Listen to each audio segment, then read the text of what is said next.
পড়ছো তোমাদের পড়াটা তোমরা কি ভ্যালুয়েবল মনে করছো? হ্যাঁ স্যার অবশ্যই। হ্যাঁ, হ্যাঁ স্যার। কোন ক্লাসটা ভালো লাগছে? একদম। অঙ্ক, ইংলিশ, জিকের মধ্যে কোন ক্লাসটা ভালো লাগছে? সব কটা কাছে ভালো লাগছে, অঙ্কটা মজা হচ্ছে বেশি, মানে কঠিন জিনিস তো সহজ হবে হচ্ছে, ভালো লাগছে। বাকিদের? স্যার ম্যাথ আর ইংলিশ হ্যাঁ স্যার। ম্যাথ আর ইংলিশ কি বলছে রূপালী? মানে মানে একটু ঘুরিয়ে ফেলছি তো, ম্যাথটা তো ভালো লাগছে, ইংরেজিটাও ভালো লাগছে। একটু ইয়ে লাগে স্যার, ইতিহাস একটু কাঁচা। ইতিহাসটা যদিও পল সায়েন্স পাইনি কোনোদিন, সে পল সায়েন্সটা আরও একটু লাগছে। না, যে মুখস্থ করার পদ্ধতিটা কঠিন লাগছে?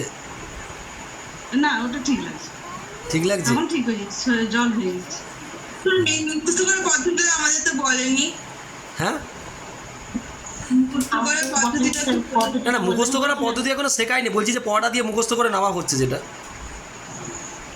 সেটা তো বলে দেখি, বললেন আগের দিন বলা হয়নি যে। হ্যাঁ, সেটা বলা হয়নি, বলে দেবো। আর পিউ, সঙ্গীতা হ্যাঁ স্যার। কি মনে হচ্ছে, চাকরি হবে? এমনি ঠিক আছে, চেষ্টা তো আর করে যাচ্ছি, হ্যাঁ হয়ে যাবে। ডিপ্রেশনে কখনো যাবে না, পজিটিভ থাকবে, পজিটিভ থাকলে পুরো কাজ হবে, কেউ কখনো ডিপ্রেশনে যাবে না, ঠিক আছে? এ দুর্গা দাস, তুই বুঝতে পারছিস?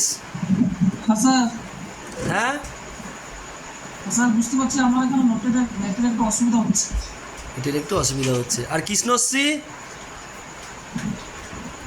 হ্যাঁ স্যার বুঝতে পারছি। ওকে, তাহলে পরে